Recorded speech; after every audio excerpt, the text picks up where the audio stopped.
Assalamualaikum warahmatullahi wabarakatuh. Tuan-tuan, saudara-saudara, ibu-ibu dan bapak-bapak yang sudi mendengarkan keterangan agama yang saya berikan di dalam kaset ini. Moga-moga Tuhan melimpahkan, mengurniakan rahmat dan nikmat-Nya kepada kita semuanya. Saya akan membicarakan suatu ayat yang bertemu di dalam surat Al-Baqarah. Bunyinya, Allahu waliyul ladzina amanu yukhrijuhum minadh dhulumati ilan nur walladzina kafaru awliya'uhumut taghut yukhrijunahum minan nuri ila dhulumat. Artinya, Allah adalah menjadi pemimpin bagi orang-orang yang beriman, orang yang mempunyai kepercayaan yang teguh. Dan Allah, apabila orang itu telah betul-betul menganggap Allah menjadi pemimpinnya, Allah pun menjamin mengeluarkannya daripada gelap gulita kepada terang benderang. Gelap gulita kebodohan kepada kecerdasan. Gelap gulita kehidupan tak tentu arah kepada tujuan yang sejati. Sebaliknya, orang yang kafir yang tidak percaya kepada Allah, maka sebaliknya yang terjadi, daripada terang benderang, dia akan dipimpin oleh taghut, oleh kekuasaan-kekuasaan yang bukan bersandar kepada Allah. Dan yang demikianlah yang akan mengeluarkannya daripada terang benderang kembali ke dalam gelap gulita. Oleh sebab itu, rohani manusia itu adalah melalui di antara gelap dan terang kehidupan itu, di antara terang dan gelap kehidupan. Kalau sekiranya jasmani kita, kalau sekiranya badan kita yang lahir ini diberi cahaya oleh matahari yang terbit di waktu pagi, yang terbenam di waktu sore, rohani kita pun diberi juga terang oleh suatu yang lebih terang dari matahari, yaitu petunjuk dan hidayat Tuhan. Di dalam Al-Quran, Tuhan memberikan bujukan, memberikan jiwa besar kepada orang-orang yang beriman itu. Tuhan bersabda, La tahinu wa la tahzanu wa antumul a'launa in kuntum mu'minin. Engkau ini adalah orang yang tinggi kalau engkau tetap memegang kepercayaan kepada Allah Subhanahu wa ta'ala. Di dalam perjuangan hidup di dunia ini, perjuangan antara yang hak dengan yang batil, antara gelap dengan terang, antara keyakinan dan keraguan, manusia berjalan di sekitar itu. Di kiri dan di kanan kita berjumpalah gelap dan terang itu. Maka diberilah pedoman manusia tadi. Apa pedoman? Walaupun bagaimana hebatnya, geloranya, tofannya, halim bubunya, ombaknya dan gelombangnya kehidupan itu, manusia mesti teguh berpegang kepada iman. Sebab kehidupan di dunia itu menurut peraturannya ialah tidak ada yang tetap. Yang tetap itu ialah berubah. Berubah itulah ketetapan yang ada dalam dunia. Panas sangat terik, benar, nanti akan hujan. Hujan sangat lebat, benar, nanti akan panas. Di suatu tempat terjadi hujan yang lebat, berhari-hari timbul banjir. Ya, banjir itu tidak tiap hari, nanti dia kering lagi. Di laut pun demikian pula. Ada pasang naik, tergenang ke atas. Besok pagi air itu sudah kering lagi, surut pasang. Begitulah kehidupan di dunia itu. Itu harus kita yakini supaya kita jangan terombang-ambing dalam kehidupan itu. Kalau kita sudah mulai terombang-ambing, tahu-tahu walaupun bagaimana terangnya hari, gelap timbul dalam jiwa kita sendiri. Walaupun panas terik, kita berhujan. Hujan oleh keringat kita sendiri. Jadi yang penting di sini menjaga hati itu. Sampai Rasulullah Nabi kita Muhammad sallallahu alaihi wasallam, inna fil jasadi mudghatan, di dalam tubuh manusia itu ada suatu bekuan darah. Idza salahat salahal jasadu kulluhu wa idza fasadat fasadal jasadu kulluhu. Kalau ini segumpal daging baik, seluruh badan jadi baik. Kalau dia rusak, seluruh badan jadi rusak. Apakah itu? Hati. Hati. Kendali terletak dalam hati kita. Hati artinya penuh, bukan saja berarti pada daging, tapi pada hati dari hati, isi dari hati, atau juga akal kita. Sebab itu, maka kalau satu waktu saya pernah mengajarkan doa yang mengandung 8 sifat-sifat lemah menghilangkan kemerdekaan manusia, hari ini saya pun akan mengajarkan doa yang diajarkan juga oleh Nabi. Bagaimana menjaga hati tadi. Di situ dalam doa itu ada tersebut 4 perkara. Apa disebut? Allahumma inni a'udzubika min qalbin la yakhsha'u wa min ilmin la yanfa'u wa min nafsin la tashba'u wa min du'a illa yusma'u. Jadi 4 perkara. Yang pertama, Allahumma inni a'udzubika min qalbin la yakhsha. Aku sangat berlindung kepada Engkau ya Allah, janganlah sampai terjadi hati saya itu tidak khusyuk lagi. Ini bahaya ini. Mulai bahaya, mengancam kepada manusia. Kalau hatinya tidak khusyuk lagi, hati khusyuk yaitu hati itu tentu jelas tujuannya kepada Allah. Allah menjadi pegangannya. Allah menjadi bentengnya. Allah menjadi ingatannya. Allah menjadi tujuannya. Dan kepada Allah dia kalau sembahyang menghadapkan diri, menghadapkan hati, maka permohonan kita yang pertama kepada Tuhan, ya Tuhanku, janganlah sampai hati saya ini tidak khusyuk lagi. Sebagai orang Islam, kita sembahyang 5 waktu.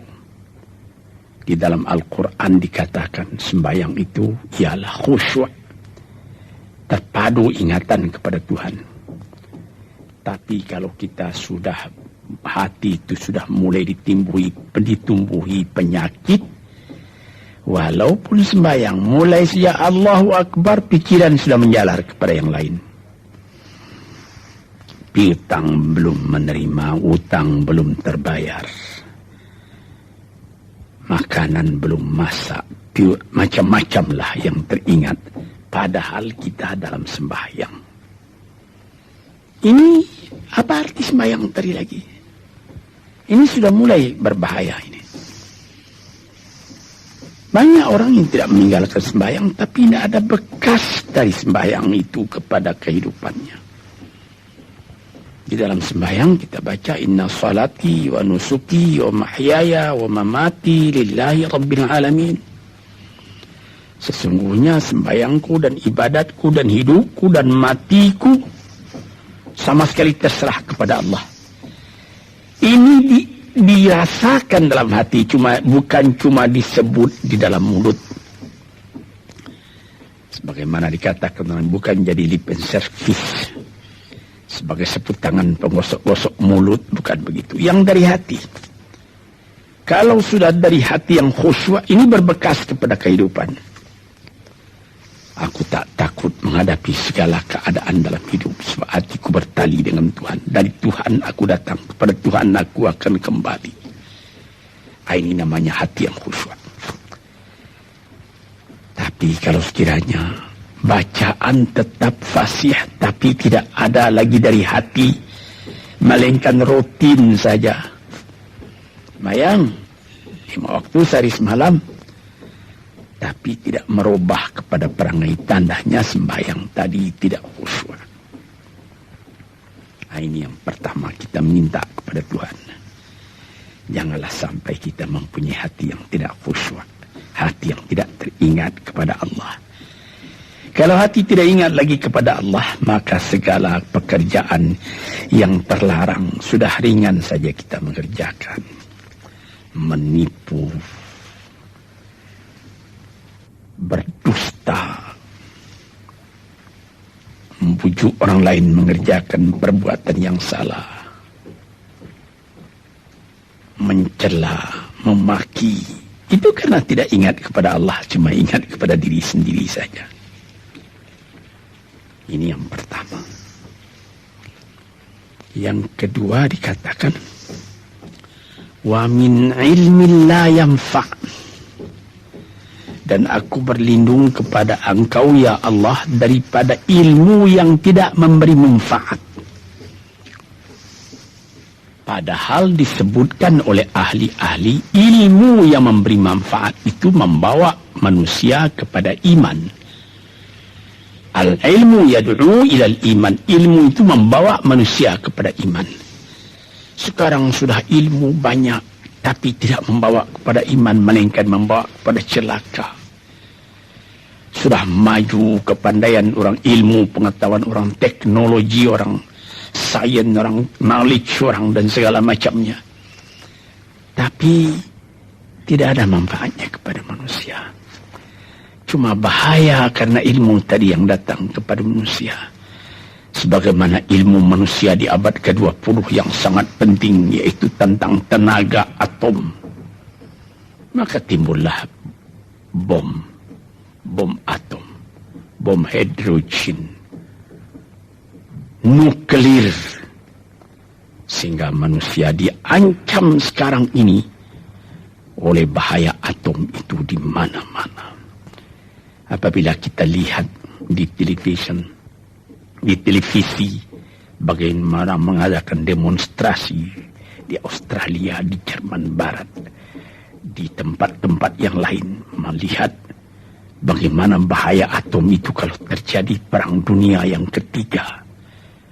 Ya Rabbi ya Karim, bom atom yang jatuh di Hiroshima itu belum ada artinya dibandingkan dengan bom yang sekarang, yang sedang disimpan oleh kerajaan-kerajaan, oleh negara-negara besar untuk menghancurkan. Ini ilmu ini.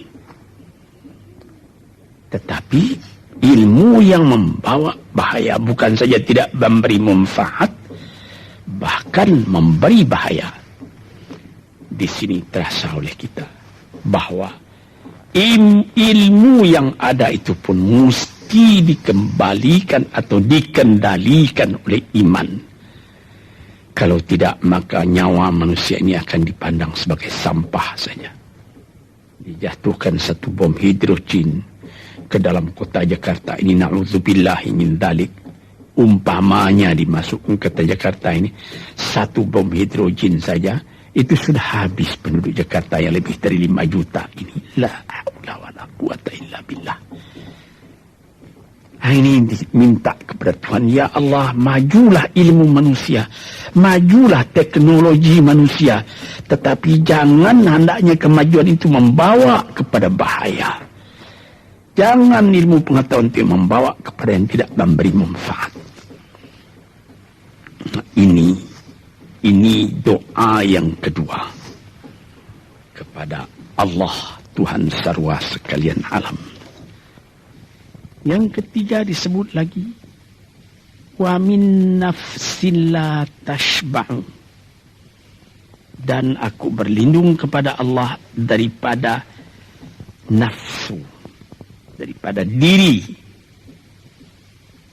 daripada ego, daripada tiap-tiap masing-masing diri ini yang tidak merasa kenyang.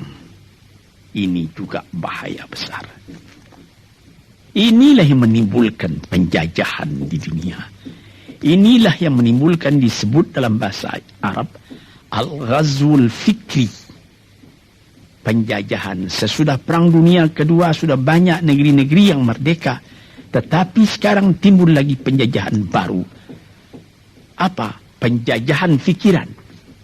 Sehingga bangsa yang merdeka tadi tidak merdeka lagi fikirannya. Dia merdeka di dalam meniru kepada bangsa yang lebih kuat. Itu namanya terjajah juga. Jadi tuan-tuan yang terhormat, apa pangkalnya ini? Daripada nafsu serakah manusia. Nafsu serakah manusia sebagaimana tersebut di dalam hadis.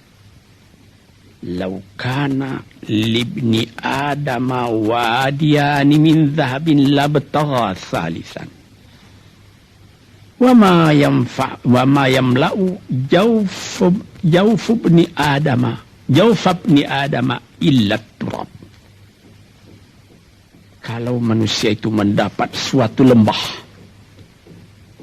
yang penuh dengan kekayaan emas, suatu lembah, dia ingin supaya mendapat satu lembah lagi yang penuh juga dengan emas. Dapat 2 lembah, dia minta 3 lembah lagi yang penuh dengan iman. Nafsu manusia tidak pernah kenyang.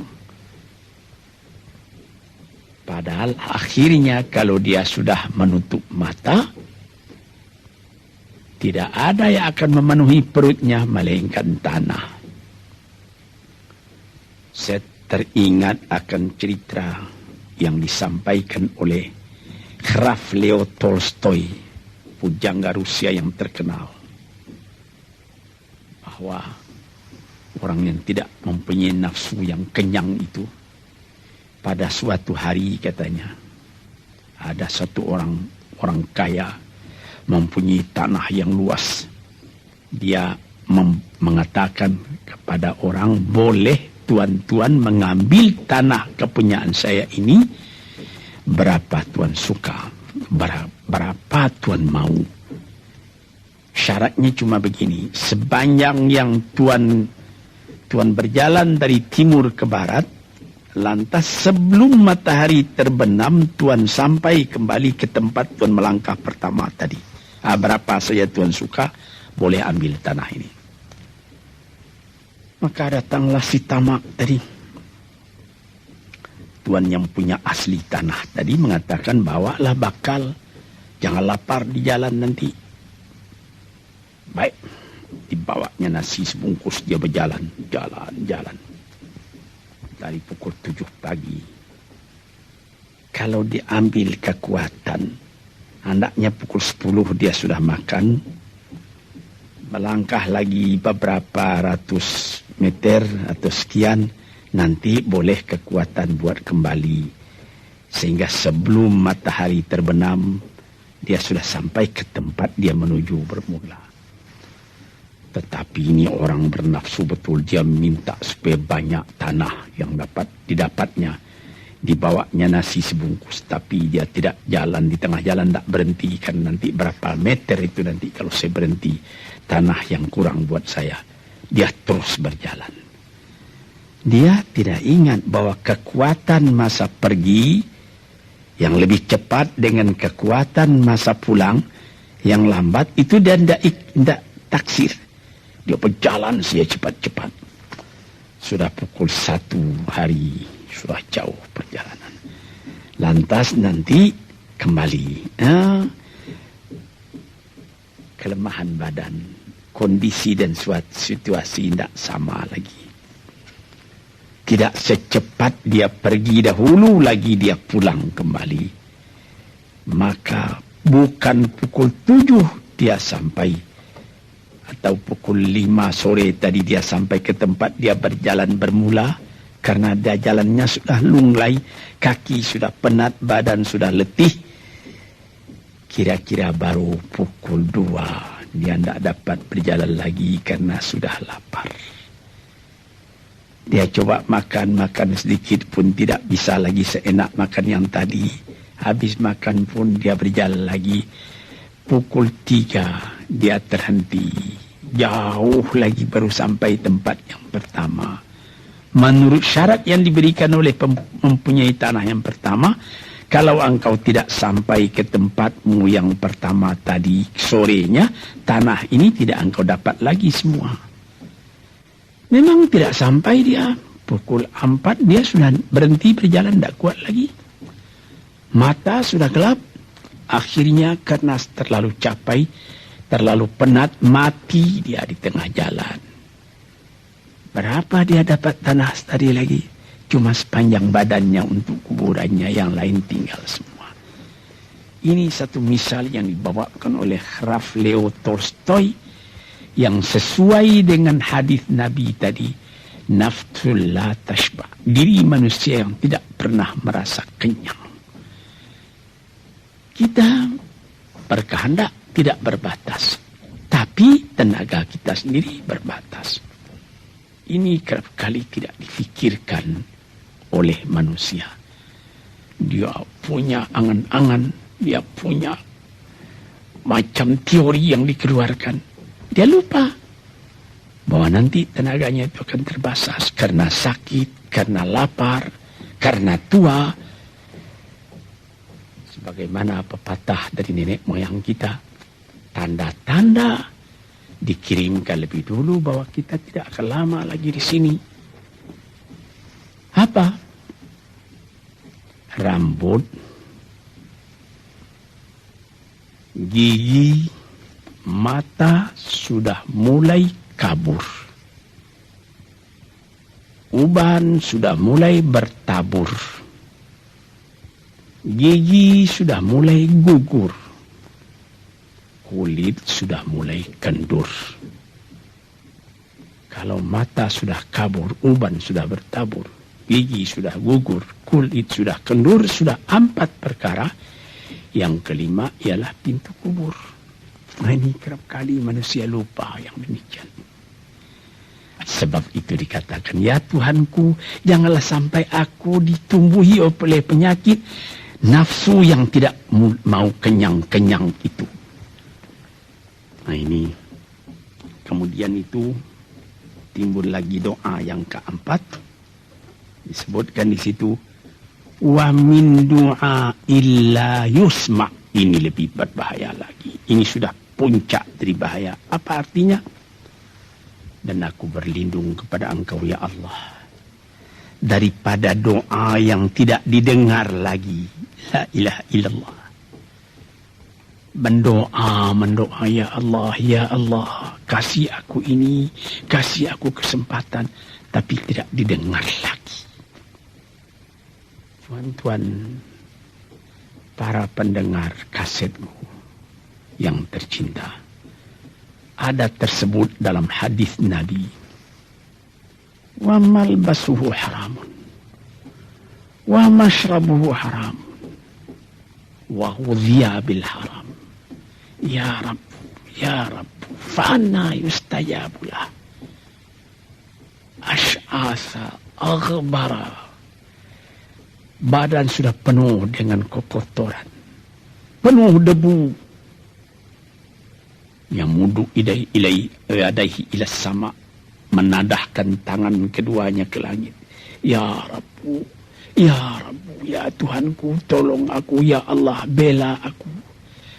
Padahal yang dimakan haram, yang diminum haram, dibesarkan dengan yang haram. Fana yustajabulah. Dengan jalan apa Allah Ta'ala akan mengabulkan doa itu?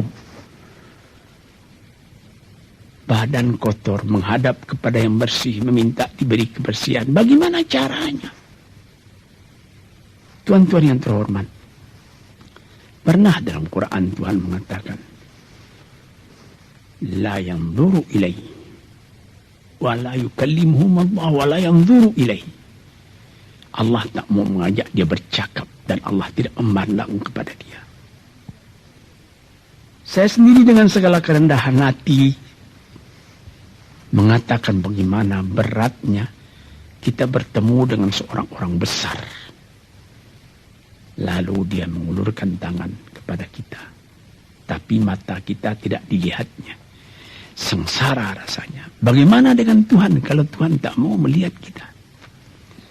Nah, sebab itu para pembaca, pendengar kaset yang tercinta, berdoalah kepada Tuhan supaya hati kita selalu terbuka. Jangan sampai kita mempunyai hati yang tidak khusyuk, ilmu yang tidak memberi manfaat, jiwa yang tidak pernah kenyang, dan doa yang tidak didengar. Ya Allah, dengarkan doa kami dan tunjukkan kepada kami jalan yang benar dan beri kami terang dalam kehidupan ini. Yang keempat ialah wa min du'a illa yusma'. Dan aku berlindung kepada Engkau ya Allah, jangan sampai doaku tidak terdengar, tidak didengar oleh Tuhan. Sebagaimana kita tahu, doa itu adalah mukhul ibadah, tulang sumsum daripada ibadat kita sendiri kepada Tuhan. Segala perbuatan kita patrikan dengan doa, dengan harapan mudah-mudahan diizinkan oleh Allah. Disampaikan maksud kita, macam-macam yang kita minta kepada Tuhan. Tapi kalau doa itu sudah tak diperdulikan lagi oleh Tuhan, apa celaka kita, apa daya kita, apa upaya kita? Di sini kita melihat apa sebab maka doa tidak didengar oleh Tuhan, tidak diperkenankan oleh Tuhan. Tentu saja bukan dari salah Tuhan, melainkan dari salah kita sendiri. Di dalam Al-Quran dikatakan, Iyyaka na'budu wa iyyaka nasta'in. Al-Fatihah tersebut, kepada Engkaulah kami menyembah, ya Allah, dan kepada Engkau kami minta tolong. Tapi dengan tidak sadar, kerap kali kita berbuat terbalik. Iyyaka nasta'in wa iyyaka na'budu, kepada Engkau kami minta tolong, lalu kepada Engkau kami menyembah. Minta tolong dulu baru menyembah. Minta tolong banyak-banyak, tapi terima kasih tidak ada. Tentu saja tidak didengar oleh Tuhan. Di dalam satu hadis tersebut, Asy'atha ar-rabbara yamuddu yadayhi ila as-sama'i ya Rabbu ya Rabbu, wa mat'amuhu haramun wa mashrabuhu haramun wa malbasuhu haramun wa ghudhiya bil haram fa anna yustajabu lah. Badan sudah kotor, sudah berkerunyut, kesusahan, kegelisahan kehidupan terbayang kepada tubuh sendiri. Lalu menadahkan tangan ke langit meminta kepada Allah, ya Tuhanku, ya Tuhanku. Bagaimana Tuhan bisa mengabulkan? Dengan pikiran yang kotor engkau menghadap kepada Tuhan. Kalau tidak terkabul, jangan Tuhan yang disalahi. Hatimu sendirilah salahi. Apa yang kau perbuat dalam kehidupan ini? Di mana terdesak engkau ingat kepada Tuhan. Di zaman kesenangan engkau lupakan Tuhan. Di dalam mendapat percobaan engkau merengek mengadu kepada Tuhan. Jiwa yang seperti ini janganlah sampai timbul pada diri kita sendiri. Saya sudah mengalami apabila saya berhadapan-hadapan dengan orang besar. Saya ingin dia menghadapkan matanya kepada saya. Apa kabar saudara? Kabar baik. Dia lihat mata saya lihat mata dia. Tapi kalau ketika dia bersalam dengan saya, dia melihat kepada orang lain, bukan main sakit hati saya. Apa salah saya maka dia begitu? Mengapa tidak saya yang dipandang? Sedangkan dengan sesama manusia lagi begitu perasaan kita. Bagaimana dengan Tuhan? La yanzuru ilaihim wa la yukallimuhum. Allah tidak memandang sebelah mata kepada Allah, kepada kita. Allah tak mau cakap, tidak mau bercakap dengan kita sepatah pun. Langit mana tempat kita bernaung, bumi mana tempat kita berpijak kalau sudah demikian keadaannya. Nah, ini yang dijaga tuan-tuan yang terhormat dalam doa keempatnya itu. Hati janganlah sampai tidak khusyuk. Ilmu janganlah sampai tidak memberi manfaat. Nafsu janganlah sampai tidak kenyang. Dan doa janganlah sampai tidak didengar. Saudara-saudara, moga-moga Allah memberikan kepada kita hati yang terang. Sebagaimana ayat yang mula-mula saya sebut tadi. Allahu waliyul ladzina amanu yukhrijuhum minadh-dhulumati alan nur.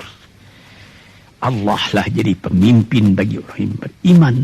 Sehingga dari gelap gulita dibawa dia oleh Tuhan kepada terang benderang. Walladzina kafaru, tetapi orang-orang yang sudah tidak ada kepercayaannya kepada Tuhan.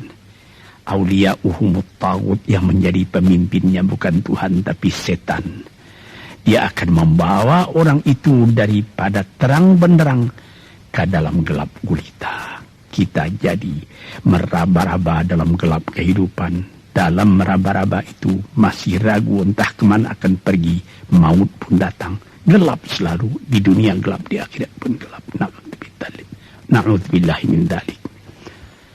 Hadirin yang terhormat, para peminat kaset ini, moga-moga semuanya ini menjadi kenang-kenangan kepada Tuhan di dalam perjalanan yang jauh, di dalam keistirahatan hidup, sehingga mendapat ketetapan hati dan tumakninah.